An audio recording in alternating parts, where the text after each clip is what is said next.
Champagne, and the makers of this were the sponsors of the show. Second prize went to our big fat red friend.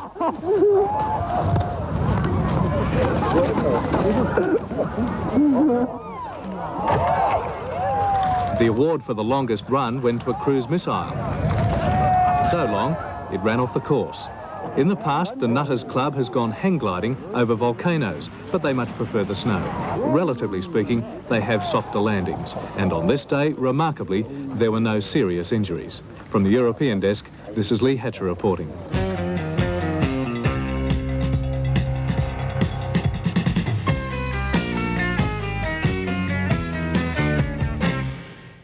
Monday night on Day by Day, a special report on overeating. You've heard of anorexia nervosa, which afflicts people who don't want to eat. The reverse is a problem called bulimic nervosa, and it strikes people who just can't stop themselves from eating.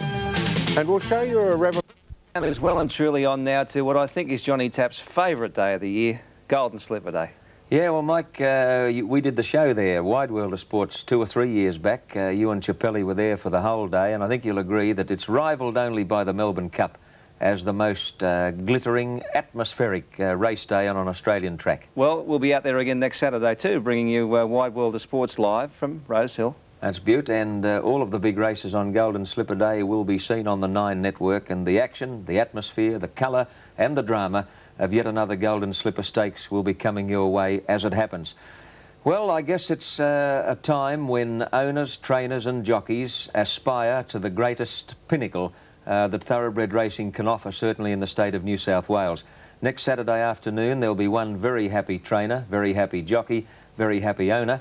There'll be lots of disappointed people and many hard luck stories. I wonder what's happening behind the scenes so far. Let's see how it's taking shape. The Golden Slipper has a special magic all of its own. It's a supreme test of speed and durability for the 2-year-old thoroughbreds, and a race which has become an Australian sporting institution since its inception in 1957. The Golden Slipper winners become instant equine celebrities, and their value rockets into the multi-million-dollar bracket if they happen to be colts or fillies. Last year, however, the industry blue bloods raised their eyebrows when a common gelding called Inspired won the Classic. Go to the lead. Inspired is starting to draw away from Royal Troubadour, Love a Kiss and Pashenka's Gem late on the scene, but Inspired won the Slipper. In an amazing prize money escalation, the 1985 Slipper will be worth $600,000 and will be the richest race ever run in Australia. Although it seems the VRC, who staged the Melbourne Cup in November, won't let a Sydney race club have that honour for too long. The most talked about slipper contender is a handsome bay colt from Adelaide called New Atlantis, who's unbeaten in 6 runs, including the recent Black Opal Stakes at Canberra. The favourite, New Atlantis, races away to win the Black Opal. New Atlantis is imaginatively named. He's by the imported stallion Francis Bacon, who was named after the famous English lawyer and philosopher of the 17th century. Amongst Bacon's literary achievements was a classic story called The New Atlantis, completed in 1626. At Rosehill during the week, he worked in impressive fashion, particularly on Tuesday morning when he simply cantered alongside an unraced filly who was reported to have a lot of ability. His jockey is 52-year-old Des Coleman, a native South Australian who's striving to become the oldest jockey to ever win the Golden Slipper. After 6 wins on the colt, Des is very high in his praise of New Atlantis. Oh, it's poetry in motion. Yeah. He's a beautifully balanced colt, and he's got all what good horses should have. Good acceleration, good temperament, can ride him anywhere in the field. Des agrees that a sound nervous system is the basis for a jockey to keep going well into his 50s. Yeah, well, that's the thing that I've never ever thought about, you know. You get knocked down and you get a bit dirty on some of the kids, but you used to do it yourself so you don't grizzle much, you know. Des has been one of the lucky ones. Injuries have been few and far between in a career of 37 years. Well, I've been very lucky. I've broken my wrist and collarbone, and that's about it. And over a long career, that's, you know, I think I've been very fortunate in that field. Tommy Smith, looking for his 5th Slipper win, has a fleet-footed filly in the race by the name of Speed Check, winner of the Sweet Embrace Stakes at Canterbury on March the 9th. But inside the 100, Dittman hasn't moved on this thing. It's coming right away, Speed Check, under just a tight hold. Comes away to win by probably 2.5, almost 3 lengths. The Todman Slipper trial at Rose Hill on March the 16th saw the Little Chestnut Osaka upset the visiting Victorian Let's Get Physical, winner of the recent Blue Diamond Stakes. Osaka and Let's Get Physical. Osaka's a neck in front. He's a half in front. He's 3/4. Put away the glasses. Osaka is killing Let's Get Physical. And Osaka came away to win at 2 lengths to the Victorian. On the same day, the filly Beach Gown scored a good win in the Riesling Slipper trial, but many good judges were impressed with the third-place getter, Sudden. Beach Gown has raced up to Fair Habit. They're going to fight it out. Beach Gown and Fair Habit. Beach Gown going a shade the better, and Beach Gown wins at a neck to Fair Habit. In third place is Sudden. Current betting on the Classic sees New Atlantis a favourite at 3-1, Speed Check at 4-1. On 11-2 are Let's Get Physical and Osaka, 10-1 True Version, 12-1 Rory's Jester, 14-1 Sudden, No Parole and Mar Chiquita, and 16-1 Wonga Prince and Beach Gown. Well, Des Coleman, Mike, who rides New Atlantis, is a remarkable character. He's been riding 37 years. He's won 1,800 races, 500 of those in Singapore. Ian Chappell and Des are good mates from old days in Adelaide, and their last social encounter was at a place called Penang in Singapore. But they have, he's ridden winners all over the world. He rode 2 winners in Spain, a couple in Germany, some in Ireland, some in England. And he told me the greatest thrill he's had in racing was to wear the royal colours once in Ireland, a horse owned by the Queen Mother. By GA, well, I think that may be surpassed if he can get that colt first past the post next Saturday. What a great climax to a super career. 1,800 wins in his career. Well, climax, it looks like he's, I mean, he looks possibly even younger than Ian Chappell. I mean, he's not too bad for 52. He's a very young 52. Similar to your good self and my good self.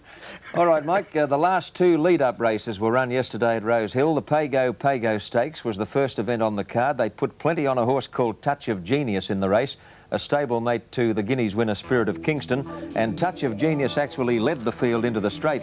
Now, on the outside is Rory's Jester, one of the Victorians with a white blaze, and he's a game sort of a horse, Rory's Jester. He's knuckling down to his work. On the outside of him in the yellow sleeves is Pleasant Flight.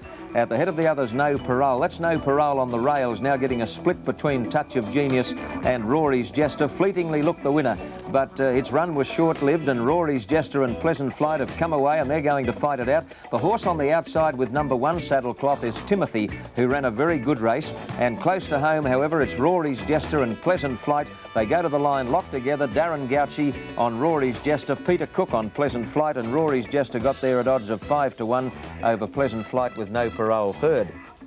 The Magic Night Stakes was the last qualifying event for the fillies, and the New Zealand representative Mar Chiquita is in front as they turn into the straight and is coasting with the big white blaze. Running second on the outside is Sweet Dream Lady. On the fence in the white breastplate is Flamont. Over on the rails about 4th in a red jacket and a white cap is Jewel of Light, and then Hot House. But in the straight now, and jockeys get 5% of the prize money for winning races. Surely Peter Cook's not going to take the 5% for this winning ride. He didn't raise a sweat. He's sitting there cool, calm and collected on Mar Chiquita. Jewel of Light in second place is running on well, but her finishing effort was flattered by virtue of the fact that Mar Chiquita just coasted in. Close to home, she wanted to loaf a little bit, and Peter had to give her a slap down the shoulder. If she runs in the slipper, Connections will have to pay a $20,000 late entry fee, and they're going to make up their minds overnight. She's no good thing to run in the race yet. Mar Chiquita started at 11-8 on yesterday. Now, we watch history in the making. The filly Spirit of Kingston became the first filly in history to win the Canterbury Guineas and the Rose Hill Guineas. She's won $408,000 in 20 starts to date. If she wins the Derby in a fortnight, she'll collect $272,000 first prize and another $250,000 bonus prize money for winning the Triple Crown. It's just frightening. Here she comes with the white bridle, yellow colours, red striped sleeves, red cap. The colours made famous by Kingston Town. And she's going after Castanilia and Luxolottery on the inside rail. The 3 of them are in line now. Soon after, Spirit of Kingston and the colt from Newcastle. Castanilia come away to fight it out. Peter Cook's on Castanilia, John Marshall on Spirit of Kingston, the filly and the colt. They're going to the line absolutely locked together. Oh, she's game. She wants to hang in just a shade. Marshall has to get on one rein close to home, but she got there by just enough to swear by at odds of 5-1. Can she win the Foster's Derby on Saturday week? Gee, it'll be worth going a long way to see. The other highlight of the day, the George Ryder Stakes, and Royal Troubadour led into the straight over Ron Quinton's mount Hula Drum, and it was obvious at the top of the straight that they had it between them because they've careered away from being there. On the rails in the all-pink is Daybreak Lover, at the head of the others Dazzling Duke, and there are two other well-backed commodities in the race, namely Veet Cheval and Riverdale, and they're catching caps back in the ruck. At the 200, the three-year-olds are going to fight it out. Royal Troubadour and Hula Drum, look, they've streeted Daybreak Lover. Hula Drum on the outside, grabs the upper hand in the shadows of the post, and desperately ridden by Quinton, he's starting to draw clear in the last bit, and it's Hula Drum going on to score by about 3/4 of a length on the line at odds of 7-2 over Royal Troubadour and Daybreak Lover. Mike, you know how people get to the cricket ground early before grand finals? Yeah. I reckon I'll be at Rose Hill on Friday night. Well, it'll be a great day out there next Saturday, John. I look forward to sharing a racecourse pie with you. And Pies, punters fodder. Punters fodder, and we'll bring the Golden Slipper to wide world of sports viewers right around Australia. Stay with us in a moment. We'll be back with Daryl Eastlake out there at Cronulla.